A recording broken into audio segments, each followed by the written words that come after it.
समाज देश हितासाठी, बहुजनांचा जोडा समाज देश हितासाठी, बहुजनांचा जोडा समाज देश हितासाठी, 85% जोडा बंधुत्वाच्या नाती, 85% जोडा बहुजनाच्या गाठी, 85% जोडा बहुजनाच्या गाठी, बहुजनांचा जोडा समाज देश हितासाठी, 85% जोडा बंधुत्वाच्या नाती, 85% जोडा बहुजनाच्या नाती, 85% जोडा बहुजनाच्या नाती. धर्म जातीचा जरूर असू द्या स्वाभिमान, धर्म जातीचा जरूर असू द्या स्वाभिमान, राष्ट्रहितासाठी ठेवा, अरे राष्ट्रहितासाठी ठेवा मानवतेचे भान. वारे वा धन्य कांशीराम, वारे वा धन्य कांशीराम, वारे वा धन्य कांशीराम, वारे वा धन्य कांशीराम, वारे वा धन्य कांशीराम, वारे वा धन्य कांशीराम, वारे वा धन्य कांशीराम. या गीताचं शेवटचं कडवं सादर करतो. फार मोलाचं कडवं आहे माझ्या बांधवांनो, याकडे विशेष लक्ष द्या. आमचे 5 बहुजन बांधवांचे लावूनी भांडण, 5 बहुजन बांधवांचे लावूनी भांडण, 5 बहुजन बांधवांचे लावूनी भांडण, 5वरती सत्ता करतो एकटा ब्राह्मण, 5वरती सत्ता करतो एकटा ब्राह्मण, 5वरती सत्ता करतो एकटा ब्राह्मण. मग फुले शाहू भीमाचा हकदार वारसान, फुले शाहू भीमाचा हकदार वारसान, अरे फुले शाहू भीमाचा हकदार वारसान, अनिरुद्ध राबवितो बहुजन अभियान. वारे वा धन्य कांशीराम, वारे वा धन्य कांशीराम, वारे वा धन्य कांशीराम. वारे वा धन्य कांशीराम, वारे वा धन्य कांशीराम. साथियों, दिया है लहू हमने भी भारत सरजमी को, दिया है लहू हमने भी भारत सरजमी को, कैसे छोड़ देंगे आसानी से इस मादरे वतन को. भारत देश हमारा है, भारत देश हमारा है, क्योंकि इस देश के अंदर में रहने वाले कौन लोग हैं? तो भारत के मूलवासी है. मूलवासी कौन है? इस देश के द्राविड़ है, इस देश के अनारिया है, इस देश के रहने वाले सब मानवतावादी विचारधारा के लोग, बहुजन समाज के लोग हैं. भारत देश किसका देश है? तो भारत देश बुद्ध का देश है, भारत देश अशोक सम्राट का देश है. और इसलिए मैं कहता हूं कि इधर उधर की ना बात करो, हमें रैजनों से सवाल है. इधर उधर की ना बात करो, हमें रैजनों से सवाल है. जिस कारवां को लूटा गया वही रहबरों की दास्ता है, वही रहबरों की दास्ता है कि लूटा है जिन्होंने बहुजनों के हक व अधिकारों को, लूटा है जिन्होंने बहुजनों के हक व अधिकारों को मिटा के रख देगी बहन मायावती. ऐसे गद्दारों को, ऐसे गद्दारों को तो भारत के सरजमीन पर, ऐ बहुजन समाज के लोगों, तुम्हारी किस्मत को लिखने का काम किसने किया? इस देश के अंदर में मनुवादी व्यवस्था की जितने भी महापुरुष हैं, उन्होंने किसी ने भी इस देश की किस्मत को नहीं लिखा. मतलब इस देश के कानून, इस देश का संविधान बनाने का काम किसने किया? तो डॉक्टर भीमराव अंबेडकर ने किया. और डॉक्टर भीमराव अंबेडकर के संविधान के तहत में मैं आपको बताना चाहता हूं कि 340 की कलम किसने दिया? इस देश के अंदर संविधान के अंदर में डॉक्टर बाबा साहब अंबेडकर ने दिए, जो पिछड़े समाज के लिए है. 340 की कलम तेली माली कुंडवी लोहार सुता सुना धोबी नहीं, 3740 जातियों में बांटने का काम मनुवादी व्यवस्था के मनु ने किया.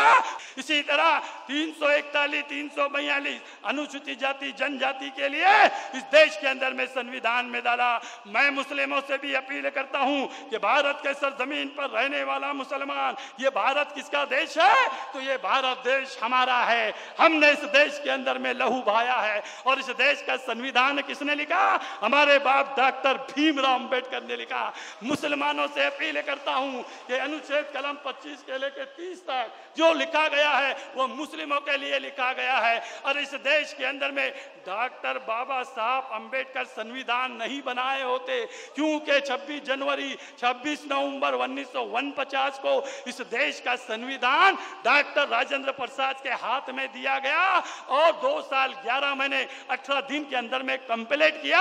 और उसमें मुसलमानों के भी अनुच्छेद कलम 25 से लेके 30 की डाली हुई है। और मुसलमानों के लिए कहा गया, बाबा साहब ने कहा कि ए मुस्लिम समाज के लोगों, भारत देश तुम्हारा देश है और इन अनुच्छेद कलम के तहत में तुमको मौलिक अधिकार दिया, वोट का अधिकार दिया। और वोट के अधिकार के लिए अब बहुजन समाज पार्टी खड़ी है हत्ती लेकर। अब इस विदर्भ के अंदर में अब लोकतंत्र करना होगा और विदर्भ को अलग करना होगा। तो बाबा साहब के संविधान के तहत में मौलिक अधिकार हाथी को देना है साथियों। ये इंसानियत के सर पर इज्जत का ताज रखना, इंसानियत के सर पर इज्जत का ताज रखना। अरे ए बहुजन समाज के लोगों, अब तो फूले शाहू डॉक्टर भीमराव अंबेडकर के हाथी की लाज रखना, हाथी की लाज रखना। ना समझोगे तो मिट जाओगे मुसलमानों, ना समझोगे तो मिट जाओगे। ऐ बहुजन समाज के लोगों, फिर तुम्हारी दास्तां भी ना होगी दास्तानों में। जय भीम, जय भारत, खुदा हाफिज।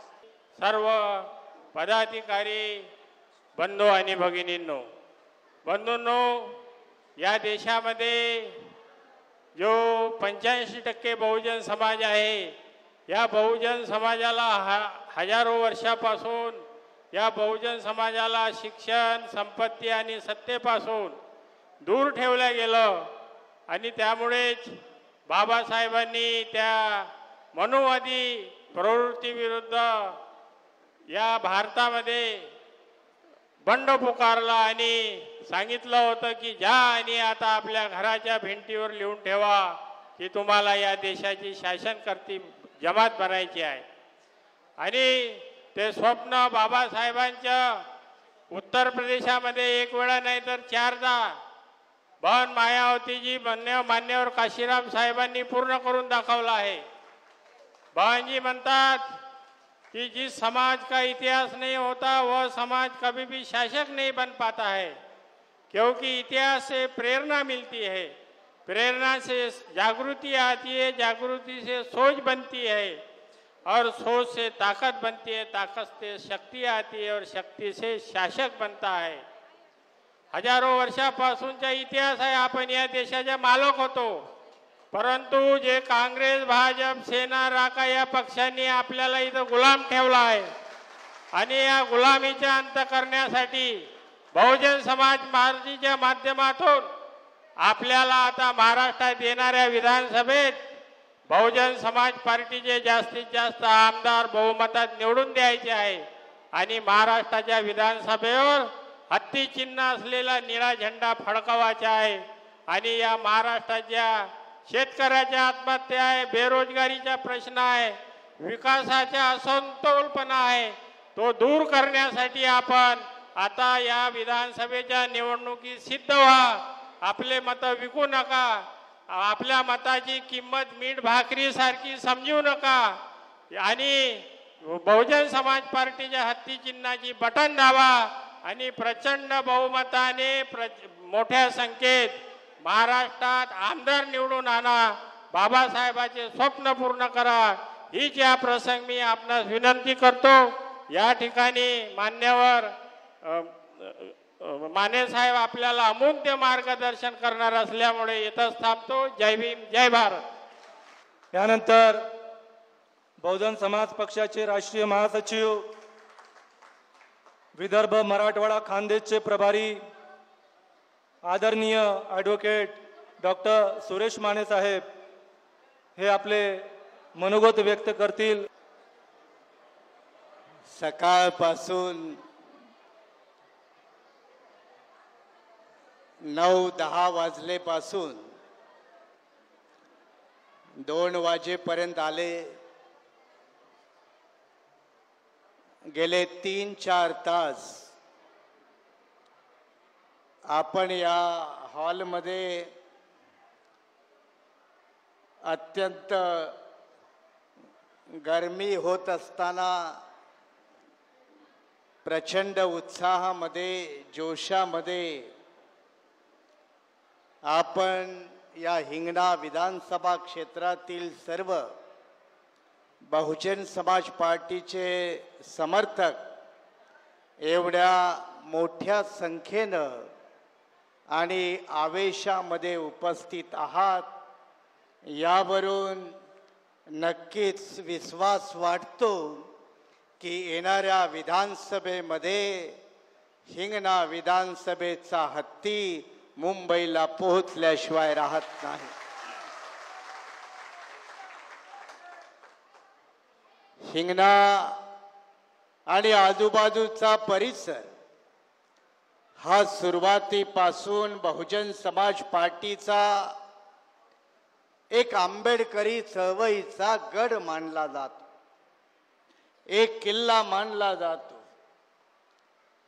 संस्थापक कांशीराम साहब यांच्या कालखंडापासून ते अगदी आजपर्यंत हिंगणा हा परिसर बहुजन समाज पार्टीचा बालेकिल्ला आहे.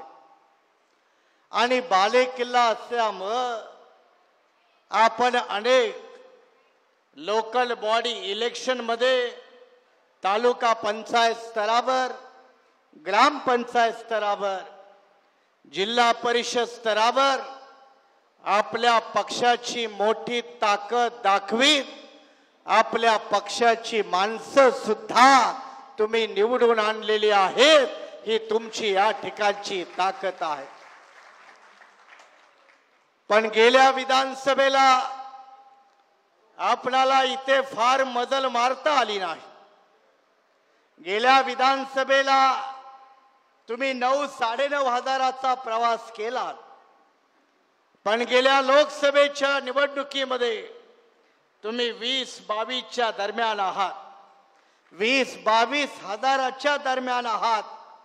आणि यावेळेला जेव्हा पुढच्या महिन्यात विधानसभा होईल तेव्हा तुम्ही 40 हजाराचा आकडा पार करायचा आणि आपला आमदार या ठिकाणून निवडून आणायचा. हा चंग बांधण्याचा ठराव आज आपण या ठिकाणी केला पाहिजे. अनिरुद्ध शेवाळे आपले चळवळीचे प्रबोधनकार आहेत, गीतकार आहेत, प्रबोधनकार आहेत. ते जेव्हा कांशीरामजीवरचं गीत गातात तेव्हा तुम्ही सगळे बेधुंद होऊन त्या गीतामध्ये न्हावून निघता. फुले आंबेडकरांची माणसं चळवळीच्या नशेनं बेभान होतात, धुंदीनं बेभान होतात आणि त्यांच्यामध्ये एक वेगळ्या प्रकारचा जोश हा आमच्यामध्ये येत असतो. आपण गेल्या 2-2.5 महिन्यामध्ये अनेक प्रकारचे कार्यक्रम करत प्रत्येक जिल्हा विधानसभा स्तरावरती पक्षाच्या कार्यकर्त्याला, संघटनेला चालना देण्याचं काम करतो.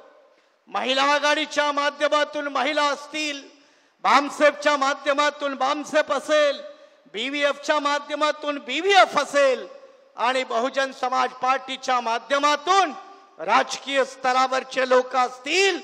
याचाच परिणाम म्हणून आज बरेच सर्व विविध जाती समूहाचे कार्यकर्ते, मग ते रिपब्लिकनचे असतील, राष्ट्रवादीचे असतील, काँग्रेस पक्षाचे असतील, ते बहुजन समाज पक्षात सामील होत आहेत. ही आपली वाढती ताकद या विदर्भामध्ये आपल्याला दिसत आहे. आणि याचाच परिणाम म्हणून आजही आपला दुपारी वर्ध्याला कार्यक्रम आहे. वर्ध्याला गोवारी समाजाचं संमेलन आहे.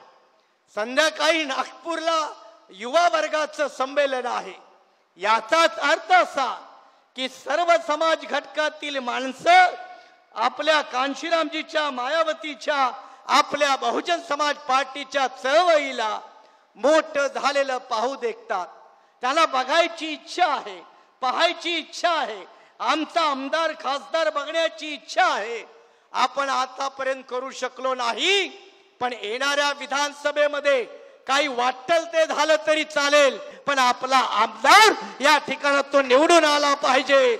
एवढी ताकद आपण निर्माण केली पाहिजे. विदर्भाचा प्रश्न आता 3 तारखेला आपण विधानसभेत धरणं प्रदर्शन करणार आहे. विदर्भ परिषद केली नागपूरला, हजाराच्या संख्येनं जनसमुदाय. विदर्भाच्या सगळ्या जिल्ह्यामध्ये 30 जुलैला विदर्भाच्या प्रश्नावरून आपण धरणा प्रदर्शन केली. आता तिसरा टप्पा 3 तारखेला आचारसंहिता असेल, परवानगी घ्यायची.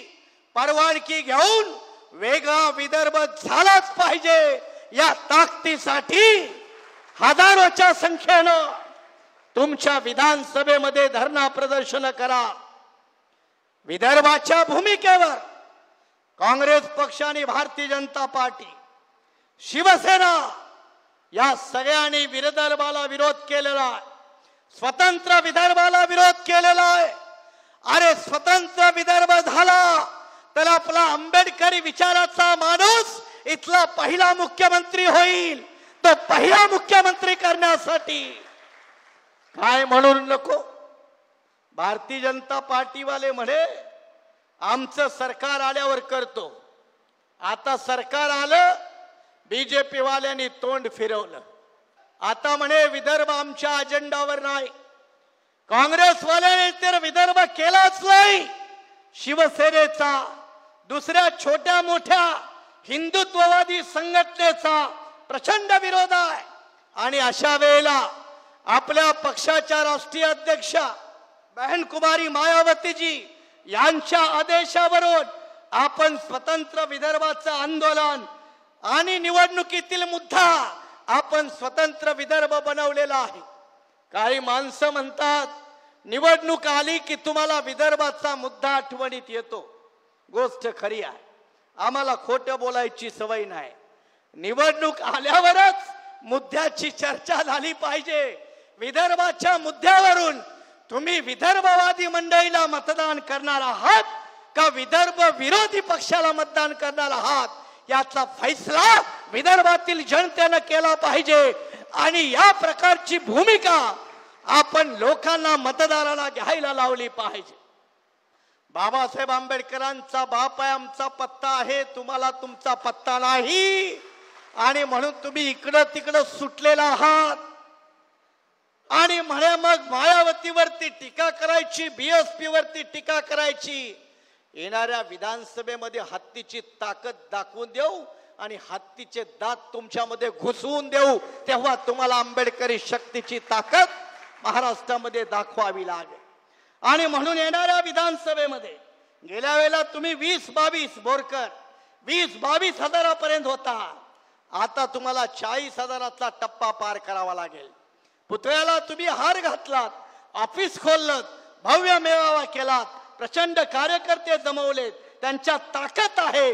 पण ही सगळी ताकद त्या मताच्या पेटीत दिसली पाहिजे. बाबांनी जो अधिकार दिला ती तिथं दिसली पाहिजे. आणि जेव्हा पुढच्या महिन्यात मतदान होईल तेव्हा त्या मतदान पेटी फोडून हत्तीच बाहेर आला पाहिजे. एवढी ताकद आणि एवढी शक्ती तुम्ही इथं निर्माण केली पाहिजे. आणि म्हणून माझं आव्हान आहे, तुम्हाला अपील आहे की आपला जोश होश सगळं ठीक आहे, पण विधानसभा निवडणूक जिंकणं एकमेव टार्गेट. आमची आजीबाई माग गाणं चालू होतं. आजींचं वय मला वाटतं 70-75 वर्षाची असेल. बेभावन होऊन नाचत होत्या. त्या उभ्या राहिल्या बघा. त्यांचं टाळ्या वाजून एकदा कौतुक करा. मुवमेंट मध्ये रंगलेली माणसं आहेत, बेभान होणारी माणसं आहेत. जर एवढी बेभान होणारी माणसं असतं तर आपण हरतो का, याचा विचार केला पाहिजे. जर एवढी बेभान होणारी तरुणी असेल, आजीबाई असेल, तर आपण हरतो का, आपला उमेदवार पराभूत का होतो. आपल्या रक्तात काही खोटेपणा तर आला नाही, असा काही खोटेपणा तर आला नाही. आणि जर खोटेपणा आला असेल तर तो बाजूला काढून शुद्धीकरण करा आणि निख्खा आंबेडकरी औलाद पैदा करून आपल्याला चळवळीमध्ये बीएसपीला येणाऱ्या विधानसभेमध्ये विजयी करण्यासाठी आपण सर्वतोपरी प्रयत्न करावे. ग्रामपंचायत सदस्य, तालुका पंचायत, जिल्हा पंचायत, तुम्ही आतापर्यंत खूप प्रवास केलाय. राहिला आमदार, आता तो प्रवास पूर्ण करा. आता यावेळेला तो प्रवास पूर्ण करा. आपली नागपूर जिल्ह्याची बीएसपीची टीम, ग्रामीणचे पदाधिकारी, विधानसभेचे पदाधिकारी, तुम्ही सेक्टर बूथवरचे ग्रासरूटचे पदाधिकारी सगळे प्रचंड ताकदीनं लागा. विकायचं सोडून द्या. बाबासाहेबांनी मताचा अधिकार दिला. काँग्रेसवाले म्हणाले बाबासाहेब तुम्ही कुणाला मताचा अधिकार देताय? तुमची माणसं गरीब आहेत, लाचार आहेत, मजलूब आहेत, विकणारी लोक आहेत. विकणारी लोक आहेत. ते निवडणुकीच्या काळात विकतात. त्यांचे नेते विकतात. कोई मुर्गी के भाव में, कोई बकरी के भाव में, कोई गधे के भाव में, कोई घोड़े के भाव में. साध्या साध्या गोष्टीमध्ये विकतात. बाबासाहेब तुमच्या मतामुळे काय होणार नाही. काँग्रेसवाला म्हणाला काय होणार नाही. तुमच्या लोकांची मतं खरेदी करू, आमचं राज्य बनवू, बापूचं स्वप्न साकार करू. बाबा तुमचं स्वप्न साकार होणार नाही. काँग्रेसवाला म्हणाला बाबा तुमचं स्वप्न साकार होणार नाही. बाबासाहेब चिडले नाही. म्हणाले काँग्रेसवाल्या तुझी गोष्ट खरी आहे, पण एक गोष्ट लक्षात ठेव, हा माझा गरीब लाचार ललू आदमी, पिछड़ा आदमी, जिसका दमन हुआ, शोषण हुआ, वो जिस दिन अपनी वोट की सही कीमत पहचानेगा, उसका सही इस्तेमाल करेगा, तुम्हारे इतना बड़ा भिखारी दुनिया में कभी पैदा नहीं होगा. ज्या आत्मविश्वासाने बाबासाहेब बोलले तो दिवस कधी यायचा, तो कुणी आणायचा? बाबासाहेबांचं गुणगान करून आणि त्यांच्या पुतळ्याला नुसते हार घालून आणि आम्ही स्वतःला विकून तो दिवस येणार नाही. ना बिकने वाला समाज, ना बिकने वाला वोटर, ना बिकने वाला लीडर, ना बिकने वाला उम्मीदवार अगर हम देंगे तो समाज जरूर साथ देता है, लोग जरूर साथ देते हैं. आणि म्हणून या विधानसभेमध्ये आपण या सगळ्याचा बंदोबस्त करून जिंकण्यासाठीच निवडणूक लढायची, जिंकणाराच उमेदवार द्यायचा आणि कोणत्याही परिस्थितीत उमेदवाराला जिंकून आणायचंच. याच एकमेव उद्देशानं इथून पुढे तुम्ही कामाला लागा. एवढंच या ठिकाणी सांगून पुढच्या सभेला जायची आपल्याकडे परवानगी मागतो. जय भीम, जय भारत.